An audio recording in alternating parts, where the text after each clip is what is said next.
ওয়াকফের মধ্যে আমরা ওয়াকফ করে দেই, আমরা ওয়াকফ করে দিয়া মনে করি আল্লাহর নামে দিলাইছি। এখন এই বেটা দিল্লির বিয়া গরিবন্তর মালিকুনি হিউ জিতু কে হক নাউজুবিল্লাহ।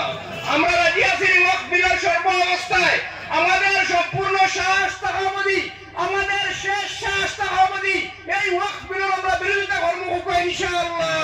যদি আপনারা রাজি না হন দরকার হয় দিন তাইলে এই জমিনের মধ্যে আমার বুকে তাদের রক্ত দিয়ে আমরা এই ওয়াকফ বিলের বিরোধিতা করব। আপনারা আপনারা আল্লাহর দেখা কোয়া ইনশাআল্লাহ। এখন আরেকটা নতুন পায়তারা শুয়োর ইউনিফর্ম সিভিল কোড অভিন্ন দেওয়ানি বিধি লইয়া অভিন্ন দেওয়ানি বিধি করি আমরা রে ধার্মিক ভাবে আমরা ধর্মের মধ্যে অ্যাটাক করার চেষ্টা করা চলে, আমরা ধার্মিক অধিকার হরণ করার চেষ্টা করা চলে। আপনারা সজাগ হই, আমরা অতি সত্তর আপনারা ডাক দিব এই জমিনের মধ্যে যদি আমরা ইমান জৌকার শৌক নিয়ে বাঁচতে হয় তাইলে হিন্দুস্তানের জমিনে আমার শাস তাহাবতি উচিতি লাগু করতে দেওয়া হবে না ইনশাআল্লাহ। রাজি আছেন আপনারা? রাজি আছেন? যদি না তাহলে আল্লাহর হাত দেখাবেন ইনশাআল্লাহ। এই জমিনের মধ্যে আমরা কোন ধরনের আপনার হেওয়ার মধ্যে হেওয়ার জাগিরের মধ্যে থাকি না। হিন্দুস্তান যে সময় স্বাধীন হয়েছে এই সময় আমরা কাছে অপশন আসলো, আমরা যদি চাইতাম তাইলে আমরা পাকিস্তানও যেতে পারি। আমরা বাই চয়েস মুসলমান এই দেশের মধ্যে।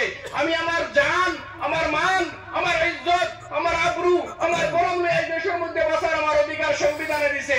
এই সংবিধানটা যদি চেয়ারখানি করিয়া ইউসিসি লইয়া ইউনিফর্ম অভিন্ন দেওয়ান বিধি করে কোনো নতুন আইন দিয়ে সংসদে আনার চেষ্টা করে তাইলে আমরা আমাদের প্রাণ দিয়ে আমরা এটা প্রতিহত করবো ইনশাআল্লাহ।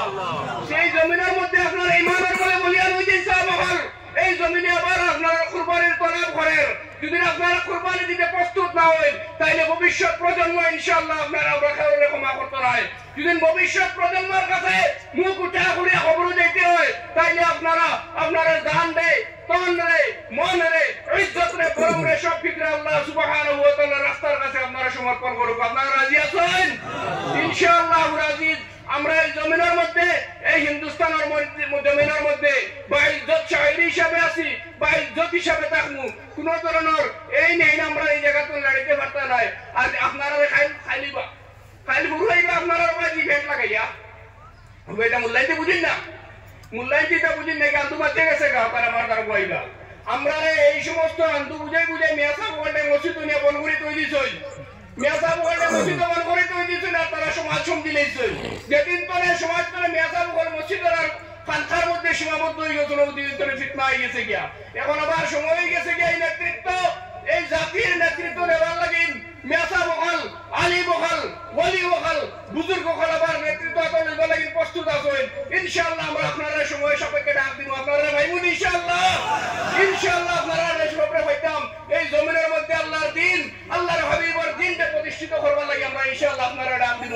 আমরা যেটা আমার লম্বা কিছু না বলিয়া মতাবরক মজলিস আমার তকরির দেওয়ান শেষ করিয়া ওয়া আখিরু দাওয়ানা আলহামদুলিল্লাহি রাব্বিল আলামিন।